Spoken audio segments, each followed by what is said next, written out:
Hitung-hitung kerugian 8 triliun rupiah dugaan korupsi BTS di Kominfo dinilai belum menyeluruh.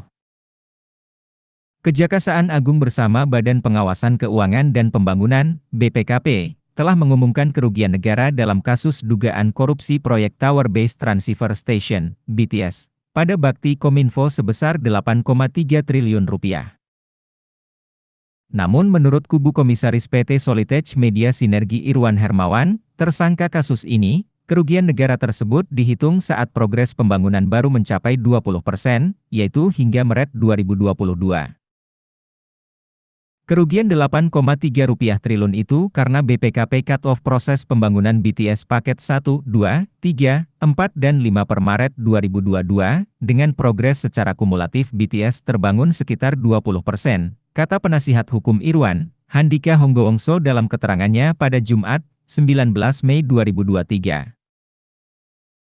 Sementara periode Maret hingga Desember 2022, BPKP disebut-sebut tidak memperhitungkannya.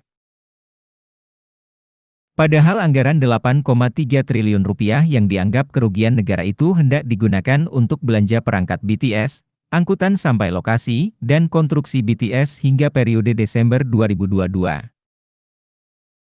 Namun sampai hari ini progres terbangunnya BTS yang sudah mencapai 90% itu belum dibuatkan berita acara serah terima BTS dengan bakti karena belum dilakukan verifikasi karena sedang disidik Kejagung, kata Handika.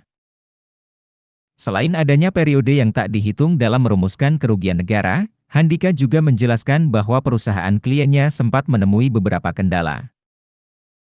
Sebab, lokasi pembangunan tower BTS yang dipegang perusahaan kliennya berada di Papua yang berstatus merah. Kendala itu disangat berat sekali karena di daerah rawa-rawa, hutan dan juga adanya teror, penyanderaan, pembacokan terhadap pegawai atau mitra kerja dari kelompok kriminal bersenjata, ujarnya. 6 tersangka korupsi BTS Kominfo. Dalam kasus korupsi pembangunan tower BTS ini, Kejaksaan Agung telah menetapkan 6 tersangka. Satu di antaranya merupakan ex-Menkominfo, Johnny G. Plate.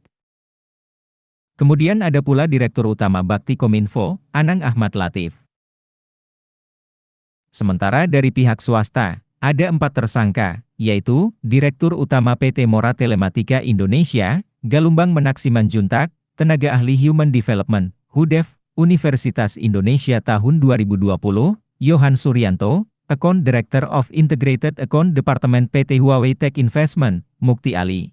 Dalam perkara ini, tim penyidik menemukan adanya permufakatan jahat yang dilakukan mereka.